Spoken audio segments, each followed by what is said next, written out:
In this tutorial, especially for beginners, I want to show you how you can go to the SiteTools panel of a website that you have registered at SiteGround. First thing you have to do is you have to log in into your SiteGround account. As you can see over here, I've been logged in. The next thing you have to do is you have to go to the websites option over here in this tab. So click on websites. Now you can see an overview has been loaded of all the websites that you have registered at SiteGround. In your case it also might be one or two, it depends on how many websites you have added. So go to the website that you want to go to the SiteTools panel for. And in this case I want to go to the SiteTools panel for the website learninglab.com website. So you can see the SiteTools option over here already. So only thing you have to do is you have to click on the SiteTools button.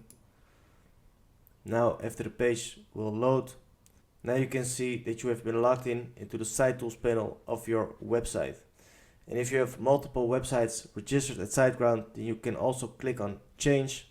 Then you can see an overview of all the websites that you have, and then you can also select another website, and then you will be straight in the SiteTools panel as well. So over here you can see the menu with all kind of options. I made other videos in which I explain almost all of them, so at least the important ones. So if you are completely new to SiteGround, make sure to check those tutorials as well. So now you know how you can log in to your SiteTools panel. So I hope you found this video helpful. If that's the case, make sure to smash the thumbs up, subscribe to the channel, and also hit the notification bell if you want to stay up to date on new videos.